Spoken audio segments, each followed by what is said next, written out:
Handle it yourself. We had no choice. Those were the only words my mother bothered to leave me after abandoning everything we'd built together for 22 years. I stood there on the cracked driveway in Sacramento, California, staring at cardboard boxes that contained my entire life, watching strangers peer through what used to be my bedroom window. My name is Danielle Price, and I'm 22 years old.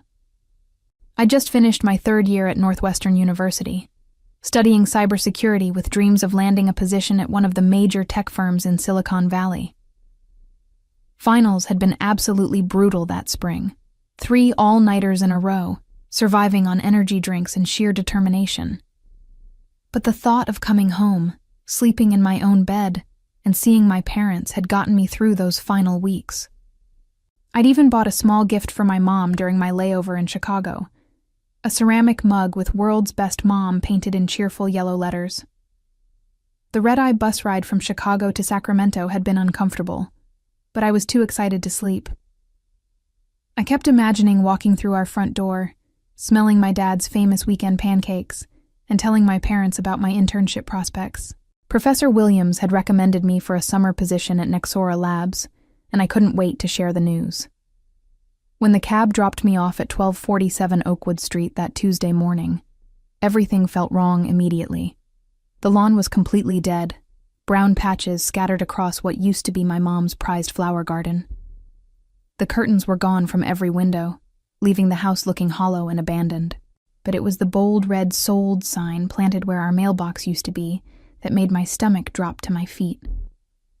I approached the porch slowly, my duffel bag feeling heavier with each step. That's when I saw them. Cardboard boxes stacked carelessly beside the front steps, labeled with duct tape in my mom's handwriting. Danielle's room, Danielle's books, Danielle's clothes. Garbage bags stuffed with what looked like my old textbooks and winter coats were shoved between the boxes like afterthoughts. A piece of notebook paper was taped to the front door, fluttering slightly in the morning breeze. I ripped it off with trembling hands and read the message that would change everything. Handle it yourself. We had no choice. Mom. No warning, no phone call, no explanation. Just those cold, dismissive words and my entire childhood scattered across the driveway like unwanted trash. I fumbled for my phone and dialed my mother's number, my hands shaking so badly I could barely press the buttons. The ominous feeling that had been building in my chest was about to explode into something much worse. My mom picked up on the third ring, her voice carrying that familiar tone of irritation she reserved for telemarketers and unexpected interruptions. "What is it, Danielle? I'm busy." "What is it?" I repeated, my voice cracking. "Mom, I'm standing in front of our house, and there's a sold sign in the yard. All my stuff is in boxes on the driveway. What happened?" "Oh, that." She sighed heavily, as if my distress was nothing more than a minor inconvenience. "We had to sell quickly. The market was good, and we got an offer we couldn't refuse. We're starting fresh in Florida." "Florida? When? Why didn't you tell me?" The questions tumbled out of me, each one more desperate than the last. "You're an adult now, Danielle. You'll figure it out. We couldn't wait around for your schedule." Her words hit me like physical blows. "Your cousin Patricia found us a great place in Tampa. The weather's better for your father's arthritis." I pressed my free hand against my forehead, trying to process what she was telling me. "But what about my room?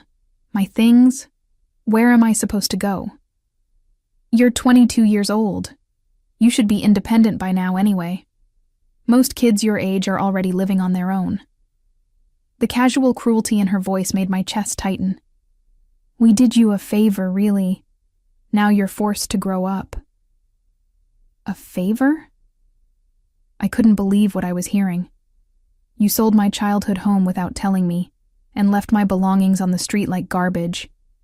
How is that a favor?" "Don't be so dramatic. Everything's in boxes. Nothing's damaged." She paused, and I could hear my father's voice in the background, though I couldn't make out the words. "Look, we have to go. We're meeting with a realtor about our new place. You're smart. You'll figure something out." The line went dead. I stared at my phone screen in disbelief, seeing my reflection in the black surface, pale, shocked, abandoned. 22 years of family dinners, birthday parties, Christmas mornings, and bedtime stories reduced to, "You'll figure it out." I tried calling my dad, but it went straight to voicemail. His cheerful greeting, recorded years ago, felt like a cruel joke. "You've reached James Price. Leave a message and I'll get back to you." But I knew he wouldn't. Neither of them would. Neighbors were starting to peek through their windows, probably wondering why some college kid was sitting on boxes in front of a sold house. Mrs. Henderson from next door even stepped onto her porch, shading her eyes with her hand as she tried to get a better look. The humiliation burned through me like acid. I grabbed the heaviest box and dragged it toward the sidewalk, my vision blurring with tears I refused to let fall. Whatever warning signs I'd missed, whatever financial troubles they'd hidden from me, none of it mattered now. They'd made their choice, and that choice didn't include me. The next few hours passed in a haze of phone calls and desperate planning. I called my roommate Jessica first, but she was spending the summer in Seattle with her boyfriend. Then I tried my study group friends, but most of them had already left for internships or gone home to their own families. The isolation hit me harder than the abandonment. I'd been so focused on school that I'd never built a real support network in Sacramento. Finally, I reached Maya Patel, a girl from my freshman dorm who dropped out junior year to start her own web design business. "Danielle? Oh my God, what's wrong? You sound terrible." Through tears I couldn't control anymore, I explained the situation. Maya listened without interrupting, making small sounds of sympathy and outrage in all the right places. When I finished, she was quiet for a long moment. "Pack whatever you can carry and come over," she said finally. "I have a couch, and my roommate's out of town for 2 weeks. We'll figure out the rest later." That simple act of kindness broke something open in my chest. I'd been holding myself together through sheer stubbornness. But Maya's offer reminded me that not everyone would abandon me when things got difficult. I spent the rest of the afternoon sorting through my scattered life, deciding what I could carry and what I'd have to leave behind. Photo albums from elementary school, yearbooks I'd never looked at, stuffed animals that seemed ridiculous now. They all went into the leave behind pile. I kept my laptop, my textbooks, enough clothes for 2 weeks, and a small wooden jewelry box my grandmother had given me before she died. The hardest part was leaving my childhood bedroom furniture on the curb. The desk where I'd done homework every night through high school, the bookshelf my dad had built when I was 12, the mirror where I'd practiced my college interview answers, all of it abandoned like it had never meant anything. As I loaded my salvaged belongings into Maya's car that evening, I made a decision that would define the next 2 years of my life. I pulled out my phone and systematically blocked every number connected to my parents. My mom's cell, my dad's work phone, even my Aunt Carol who might try to play mediator. Then I deleted their contact information entirely, leaving no trace of the people who'd raised me for 22 years, only to discard me like an unwanted responsibility. "You sure about this?" Maya asked, watching me delete the last number. "They made their choice," I said, surprising myself with how steady my voice sounded. "Now I'm making mine." But even as I said the words, I couldn't shake the feeling that this wasn't really the end. Something about the way my mom had dismissed me so casually, like I was a problem she'd finally solved, told me this story wasn't over. People who abandoned their responsibilities usually came crawling back when they needed something. And when that day came, I'd be ready for them. Living with Maya was supposed to be temporary, but temporary stretched into 3 months as I scrambled to rebuild my life from nothing. I picked up a part-time job at a local coffee shop while finishing my summer coursework online, sleeping on Maya's couch and trying to pretend that waking up homeless hadn't completely derailed my carefully planned future. The worst part wasn't the physical discomfort, or even the financial strain. It was the constant, gnawing question of why. What kind of parents sell their house and move across the country without telling their child? What kind of emergency forces you to abandon your daughter with nothing but a sticky note and some cardboard boxes? I threw myself into work and school with an intensity that worried Maya. "You're going to burn out," she warned one evening, finding me hunched over my laptop at 2 a.m., working on both a cybersecurity project and a presentation for my coffee shop manager's training program. "I can't afford to burn out," I replied without looking up. "I lost everything once. I'm not letting that happen again." Maya sat down beside me on the couch, her expression serious. "Have you considered that maybe they had a good reason? I mean, I'm not defending them, but parents don't usually just..." "Stop." The word came out harsher than I intended. "There's no good reason for what they did. If they were in real trouble, they could have called. They could have explained. They could have given me more than 12 hours' notice to figure out my entire life." But Maya's words stuck with me anyway. Over the next few weeks, I found myself researching my parents online during my breaks at work. James and Patricia Price had no social media presence, no public records in Florida that I could find, no trail of their new life that would give me any answers. It was my coffee shop coworker, Brandon, who accidentally provided the first clue. He was scrolling through Facebook during our lunch break when he looked up with a confused expression. "Hey, didn't you say your parents moved to Florida?" "Yeah, why?" He turned his phone toward me, showing a group photo from something called Sacramento Community Board Meeting, May 15th. In the back row, barely visible but unmistakably my father, stood James Price. The photo was dated 3 days before I'd come home to find the sold sign. My hand started shaking. "That's impossible." "They told me they'd already moved." Brandon zoomed in on the image. "That's definitely your dad, right? Same glasses, same receding hairline you showed me in those pictures." I stared at the photo until my eyes burned. My father had been in Sacramento 3 days before I came home. 3 days before I found my life in boxes, which meant they hadn't been forced to sell quickly. They'd planned this. They'd sat in community meetings, probably discussed their move with neighbors, maybe even celebrated their clever escape from parental responsibility. "I need to make a phone call," I told Brandon, grabbing my purse and heading for the alley behind the coffee shop. I unblocked my mother's number and dialed, my heart hammering against my ribs. She answered on the second ring, her voice cautious but not surprised. "Danielle, is everything okay?" "You lied to me." The words came out flat and cold. "You were still in Sacramento when I came home. Dad was at a community meeting 3 days before you abandoned me." Silence stretched between us for several heartbeats. When she finally spoke, her voice had lost all pretense of concern. "So? What difference does it make? The outcome is the same. The difference is that you had time to plan, time to call me, time to arrange something better than leaving me homeless with a sticky note." My voice was rising, but I didn't care. "You chose to do it this way. You wanted to abandon me without having to deal with my reaction." "Oh, for crying out loud, Danielle. You're being ridiculous. We knew you'd figure something out. You always were resourceful." Her dismissive tone made my blood boil. "Besides, it's working out fine, isn't it? You're independent now, just like we always wanted you to be." "Independent?" I laughed, but there was no humor in it. "You think making your daughter homeless is good parenting?" "We didn't make you homeless. We gave you an opportunity to stand on your own feet instead of running back to mommy and daddy every time things got difficult." Her voice carried that familiar condescending tone I remembered from childhood arguments. "You should be thanking us." "Thanking you?" The rage that had been building for months finally found its voice. "For what? For teaching me that the people who are supposed to love me most will abandon me without warning?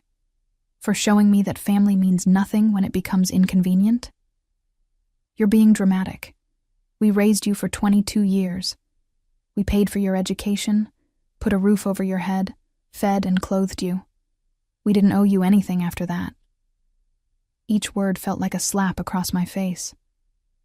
"Most kids move out at 18. We gave you 4 extra years. You gave me nothing. You took everything away." I was crying now, hot tears of fury and hurt streaming down my cheeks. "I loved you," I trusted you. I came home excited to see you and you threw me away like garbage. Well, maybe this will teach you not to be so dependent on other people." Her voice was getting sharper, more irritated. "The world doesn't owe you anything, Danielle. The sooner you learn that, the better off you'll be." The casual cruelty in her tone broke something inside me. "You're right," I said quietly. "The world doesn't owe me anything, and neither do you. Which means I don't owe you anything either." "What's that supposed to mean?" "It means I'm done. With you, with Dad, with pretending we're a family. You want me to be independent? Congratulations. You've created someone who doesn't need you at all." I took a shaky breath. "Don't call me again. Don't text me. Don't send Christmas cards or birthday messages or guilt trips through relatives. You wanted me out of your life? You got it. Now you're being childish." I hung up and immediately blocked the number again. Then I blocked my father's number, my Aunt Carol's number, and anyone else who might try to guilt me into reconciliation. I deleted the voicemails I'd saved from happier times, removed the family photos from my social media, and systematically erased every digital trace of the people who'd raised me. Maya found me in the alley 20 minutes later, still crying and shaking with adrenaline. "What happened? I saw you run out here like the building was on fire." I told her about the photo, about the phone call, about the casual admission that my abandonment had been completely planned and calculated. Maya listened with growing outrage, her dark eyes flashing with anger on my behalf. "They're sociopaths," she said flatly. "Normal parents don't do that. Normal parents don't plan to abandon their children and then act like it's a favor. I keep thinking I must have done something wrong, been a bad daughter somehow." The words felt like glass in my throat. "But I can't think of anything. I got good grades, I stayed out of trouble, I called them every week from school. I love them. And that's exactly why this isn't your fault." Maya pulled me into a fierce hug. "You were a good daughter to bad parents. Some people just shouldn't have kids." As we walked back into the coffee shop, I felt something shifting inside me. The part of me that had been hoping for reconciliation, the part that had been making excuses for their behavior, finally died. They'd shown me exactly who they were, and I was finally ready to believe them. The revelation about my parents' calculated abandonment sparked something dangerous in me. A cold, focused determination that surprised even Maya. Instead of wallowing in self-pity, I channeled my rage into action. I applied for every scholarship, grant, and work-study program I could find. I took on extra shifts at the coffee shop and started freelancing cybersecurity consultations for small businesses. By August, I'd saved enough money to get my own studio apartment near campus. It was tiny, barely larger than a walk-in closet, but it was mine. No one could sell it out from under me or leave me with nothing but a sticky note goodbye. Maya helped me move my few belongings, still mostly the same items I'd salvaged from those cardboard boxes months earlier. "You sure you don't want to wait and find something bigger?" she asked, eyeing the cramped space dubiously. "This is perfect," I said, setting my laptop on the second-hand desk I'd bought for $50. "It's exactly what I need." What I needed was complete self-sufficiency. I threw myself back into my studies with renewed focus, attacking my cybersecurity coursework like my life depended on it. Because in a way, it did. Every skill I learned, every certification I earned, every professional connection I made was another layer of armor against ever being vulnerable again. Professor Williams noticed the change in my work immediately. "Danielle, your latest project on network penetration testing is graduate-level work," he said after class one day. "Have you considered accelerating your degree timeline?" I had been considering it, actually. How fast could I finish? "If you take summer courses and overload your schedule, you could graduate a full year early. The workload would be intense, but based on your recent performance," he shrugged, "I think you could handle it." That night, I mapped out an aggressive academic plan that would have me graduating in December instead of the following spring.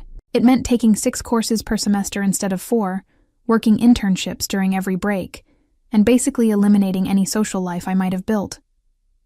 But it also meant entering the job market a year ahead of my peers, with a year less debt and a year more distance from the people who'd abandoned me. The plan was working perfectly until November, when everything changed again. I was in the middle of a particularly challenging cryptography assignment, when my phone buzzed with a notification I hadn't seen in months, a message request on social media from someone named Patricia Price. My mother had found me. "Danielle, honey, I know you're angry, but we need to talk. Please call me. We're in trouble and we need your help. You're the only one who can help us now." I stared at the message for a long time, my heart racing. Part of me wanted to delete it immediately, to maintain the wall I'd built around myself.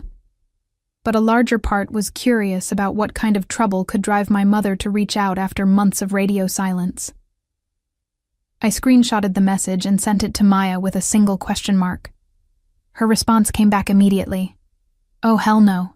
Don't even think about it." But I was thinking about it. Not because I wanted to help them. That ship had sailed long ago.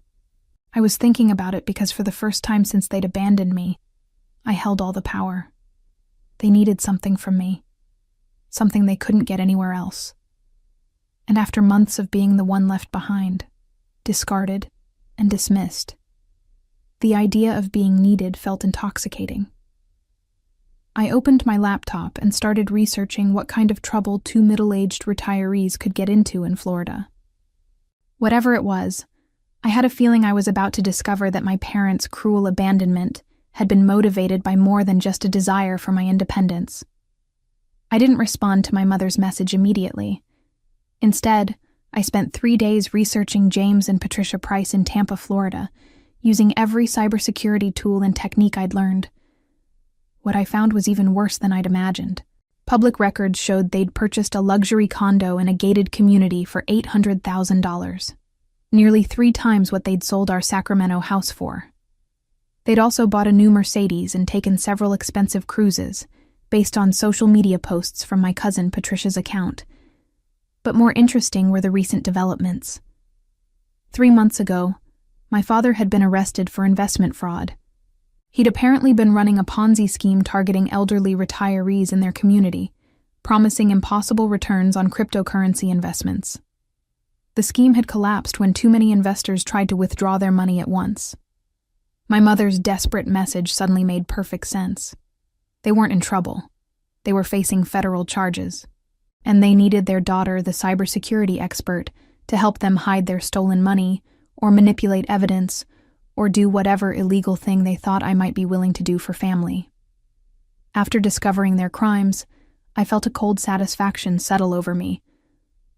They'd abandoned me to chase easy money and a luxury lifestyle, and now that it had all fallen apart, they expected me to rescue them. The sheer audacity was breathtaking. I crafted my response carefully.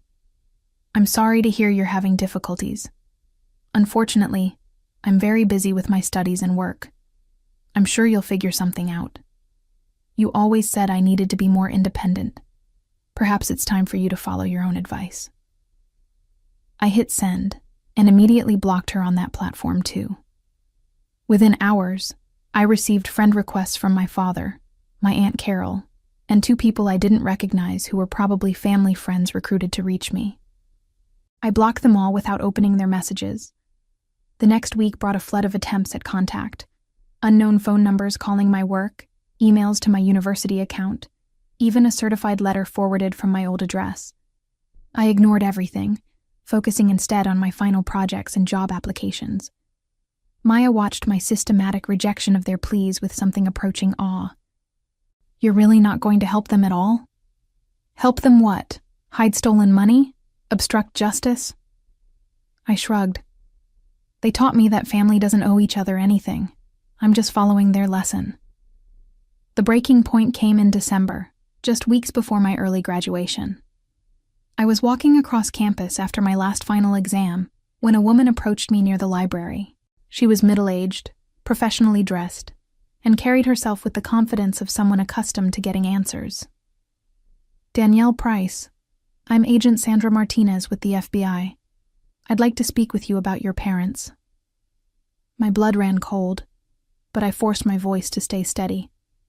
"I don't have parents." Agent Martinez raised an eyebrow. "I understand you've been estranged, but I have records showing James and Patricia Price claimed you as a dependent on their tax returns through last year. They've also listed you as their emergency contact on several financial documents." "That's news to me," I said honestly. "I haven't spoken to them since last summer. Yet they've been telling investigators that their daughter is helping them manage their finances remotely. They claim you have access to several offshore accounts they've been using to hide assets." Agent Martinez studied my face carefully. "They've provided your contact information and university records as proof of your technical capabilities." The rage that hit me was so intense, I actually saw red spots at the edges of my vision. They hadn't just abandoned me. They were now trying to frame me for their crimes. Even after cutting all contact, they were still finding ways to destroy my life. "I need to see identification," I said, pulling out my phone. "And then I need to call my attorney." Agent Martinez looked surprised. "You have an attorney?" "I will in about 5 minutes." I was already scrolling through my contacts to find the legal aid number the university had provided. Because if my parents are claiming I helped them commit federal crimes, I need legal representation immediately. The FBI investigation that followed was the most terrifying month of my life, but it was also the most vindictive. Every document I provided, every alibi I established, every piece of evidence that proved my innocence also proved my parents' guilt more conclusively. When they were finally sentenced to 15 years in federal prison, I felt nothing but relief that I'd never have to see them again. As I walked across the stage at graduation 6 months ahead of schedule, diploma in hand, and a job offer from Nexora Labs in my pocket, I realized that their abandonment had been the best thing that ever happened to me. It had forced me to become someone who could never be abandoned again.